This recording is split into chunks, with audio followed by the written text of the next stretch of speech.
ఒక్క నిమిషంలో చెప్పండి. 2 నిమిషాలు చేస్తా. ఇప్పుడు మీరు చెప్పినరు ఒక్కొక్క 70 సంవత్సరాల ప్రభుత్వాలు ఎంత అప్పు చేసినాయి, ఈ 10 సంవత్సరాల్లో మీరు ఎంత అప్పు చేసినారు. డెవలప్మెంట్ ఏదో చూపించాలి. ఎయిమ్స్ వచ్చినాయా, నిమ్స్లు వచ్చినాయా, మీ దాంట్లో ఉన్నటువంటి ఏమైనా ఎడ్యుకేషన్ కొత్త ఇన్స్టిట్యూషన్స్ వచ్చినాయా, బిఎస్ఏలు వచ్చిందా, హెచ్ఏఎల్ వచ్చిందా, ఏదో వచ్చింది. Highway national highway toll gate పెడుతుందండి. రికవరీ ఎక్కడి నుంచి అవుతుంది? రికవరీ ఎక్కడి నుంచి అవుతుందండి?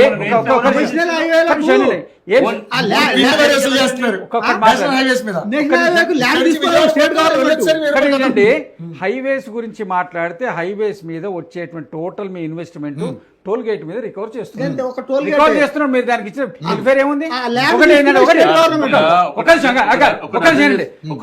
ఇన్ని లక్షల కోట్ల రూపాయలు అప్పు చేసి ప్రజలకు ఇచ్చిన వెల్ఫేర్ ఏందో చెప్పమనండి. దాంట్లో ముద్రా లోన్ మీరు ప్రూవ్ చేస్తారా? పోల్ పెట్టమన్నారు కదా, పెట్టారు మా వాళ్ళు. CM Revanth Reddy successful CM అని మీరు నమ్ముతున్నారా అని పోల్ పెడితే అవునని 43%, కాదు అని 57%. ఇప్పుడు సార్ మీ పోల్ పెట్టే ముందు మాకు చెప్పండి, మేము కూడా 57గా 60% వస్తుంది. సార్ ఇది పబ్లిక్ డొమైన్ సార్, మా ఛానల్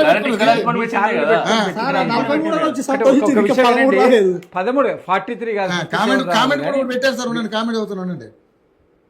అబ్బో వాళ్ళు చదవచ్చు, బాగోదు. వర్ష సీఎం వద్దులే, ఎందుకులే వద్దులే, బాగోదులే కానీ సరే ఓకే రైట్. ఒక విషయం ఏంటంటే భారతీయ జనతా పార్టీ 15 లక్షల రూపాయలు అకౌంట్లో ఇస్తామని చెప్పిండ్రు, వేసిండ్రా? సంవత్సరానికి 2 కోట్ల విమర్శ, సంవత్సరానికి 2 కోట్ల రూపాయలు ఉద్యోగాలు ఇస్తామని చెప్పి ఇచ్చిండ్రా? మీరు చెప్పిన సేపు నేను విన్నా. ఇక మీరు క్రాస్ టాక్ చేస్తే నేను కూడా ఒక ముఖ్యం మిమ్మల్ని మాట్లాడలేను కానీ అది కాదు. ఇప్పుడు ఏంటండి, 2 కోట్ల రూపాయల మీరు ఉద్యోగాలు ప్రతి సంవత్సరం ఇస్తా అన్నారు. ఎన్ని కోట్ల ఉద్యోగాలు ఇచ్చారు? 24 కోట్ల మందికి ఉద్యోగాలు ఇచ్చిండ్రా? ఇప్పుడు 24 కోట్ల కాదు, 4 కోట్ల మందికి చూపించమనండి. మీరు 4 కోట్ల ఉద్యోగాలు మాటకు మీరు సమాధానం చెప్తా, నేను కూడా అట్నే చెప్తాను. మరి మీరు ఆగరాడు మీరు మాట్లాడిన విన్నా. మీరు విన్నాక నేను టైం తీసుకొని మాట్లాడుతున్నాను. నేను అజ్జలు రాలేదు, నేను రాను ఎప్పుడు కూడా. అట్లా రౌండ్ కన్క్లూజన్ ఇస్తున్నాం కదా, కన్క్లూజన్ ఇచ్చినప్పుడు మాట్లాడండి. ఇప్పుడు నేను మాట్లాడతా, తప్పది.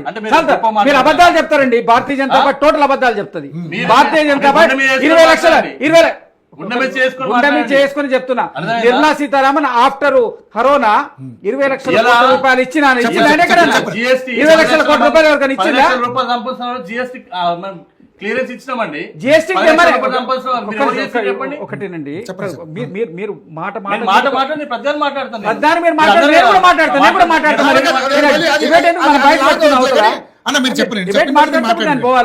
మీరు మాట్లాడిన సేపు నేను వచ్చిందా?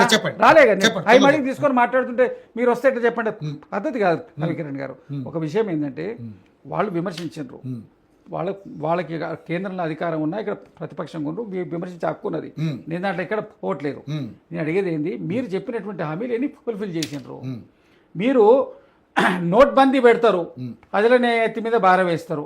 కరోనా అందు పెట్టినరు, దాని భారం ప్రజల మీద వేసినారు. 20 లక్షల కోట్ల రూపాయలు దాని మీద వేవర్స్ అందరు ప్రజలకు ఇస్తామన్నారు. ఎవరికి ఇచ్చిండ్రో చూపించండి. మీరు ఇచ్చింది 40 లక్షల కోట్ల రూపాయల వేవర్స్ ఇండస్ట్రియలిస్టులకు కనబడుతుంది. రైతులకు ఏమైనా 4 లక్షల కోట్లు వేవర్స్ ఇచ్చిండ్రా? 44 లక్షల కోట్ల రూపాయల సెస్ వీళ్ళు ఆదాయ వనరుగా మార్చుకొని పెట్రోలియం డీజిల్ ప్రొడక్ట్స్ మీద సంపాదించారు. మేము 10 లక్షల కోట్ల రూపాయలు యూపీఏ టైంలో వచ్చింది. దాంట్లో 5 lakhs crores వెల్ఫేర్కి పెట్టినాం. మేము రికార్డు చూపిస్తాం.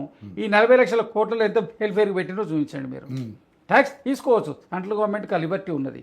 దాన్ని ఎంత వెల్ఫేర్కి ప్రజల వినియోగం కోసం వాడాలి. వెల్ఫేర్కి ఏమైనా పెట్టినరా? కేవలం ఇండస్ట్రియలిస్టులకు వేవర్స్ ఇవ్వడానికి పెట్టినరు. ఎక్స్పోర్ట్స్ ఎందుకు తగ్గినాయి? సమాధానం లేదు. ఎంప్లాయ్మెంట్ ఎందుకు తగ్గింది? ఎంప్లాయ్మెంట్ ఎందుకు చూపించలేకపోతున్నారు? దానికి సమాధానం లేదు. మీరు దేశంలో ఉన్న అన్ని వేరే రాష్ట్రాల్లో ఎక్కడ ప్రతిపక్షం ఉంటే వాళ్ళ మీద మీరు ఎంత దౌర్జన్యం చేస్తున్నారు, ఎన్ని విధాలుగా వాళ్ళని ఈడీలు ఈసీలు పెట్టి ప్రభుత్వ రంగ సంస్థలు అన్ని పెట్టి చేస్తున్నారు. ఇది సర్ ప్రక్రియ ఇంతకుముందు పారదర్శకంగా జరిగింది 25 ఏళ్ల కింద. ఎవరన్నా పట్టించుకున్నారా? లోపాలు ఉన్నాయి కాబట్టి వాళ్ళు దాన్ని చూపుతున్నారు. దాని లోపాలు, దాన్ని మీరు మీ ఓట్లలోనూ పెంచుకోవడానికి ప్రతిపక్షాల ఓట్లు తీయడం సాధనంగా మార్చుకుంటారు కాబట్టి విమర్శ వచ్చింది. అంతకుముందు ఎప్పుడైనా వచ్చిందా హర్ ప్రక్రియ మీద సార్, విమర్శ? ఓట్ చోరీ ఇప్పుడు జరుగుతుంది కదా. 2 సార్లు జరిగింది, ఇండిపెండెంట్ 3 సార్లు జరిగింది, 3వ సారి 2 సార్లు అంతకుముందు ఏమైనా వచ్చిందా? అది ఎన్నికల కమిషన్ కదా సార్. కాదండి. ఎన్నికల కమిషన్ ను వీళ్ళు ప్రతి జేబు సంస్థలుగా మార్చుకొని చేస్తున్నారు. కేరళ గవర్నమెంట్ ఎట్లా ఇప్పుడు వచ్చింది? తమిళనాడు కూడా వచ్చింది. తమిళనాడు సర్ రాలే కదా, సరే ఎక్కడైంది? సార్ కాలే కానీ సరే కాలే, సరే ఏం దగ్గర చెప్పండి మీరు. తమిళనాడులో కూడా 70 లక్షలు అంత ఓట్లు తీసేశారు కదా. తీసేసిరండి. తమిళనాడులో తమిళనాడులో ఏం కేరళ తీసినా తమిళనాడులో అక్కడ మీ ఉనికి లేదు కదా. అరే, మీ ఉనికి తమిళనాడులో లేదు. దానికి అట్లా మాట్లాడితే కరెక్ట్ ఉనికి సార్. లేదు. సరే, ఓకే. సౌత్ లెక్క రాజు ఉనికి లేదు. మర్చిపోయి వచ్చారు. పోతానే ఉంటది. తమిళనాడు మీ ఉనికి లేదన్నారు. ఇప్పుడు వాళ్ళు నిజంగా సర ప్రక్రియ ద్వారా 70 లక్షల ఓట్లు తీసేశారు.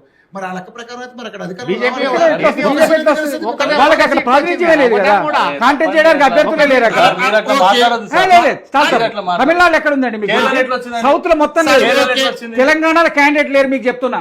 తెలంగాణలో సరైన క్యాండిడేట్ తమిళనాడులో ప్రాతినిధ్యం లేదు. ఇవన్నీ అదే చెప్తారు మీరు. అవకాశం. తమిళనాడులో సౌత్ లో సార్, జీరో అండి. సార్, ఇవన్నీ అనవసరం. తమిళనాడులో ప్రాతినిధ్యం లేదన్నారు. లేదు. మరి విజయ్కి ఏం ప్రాతినిధ్యం ఉంది సార్ తమిళనాడులో?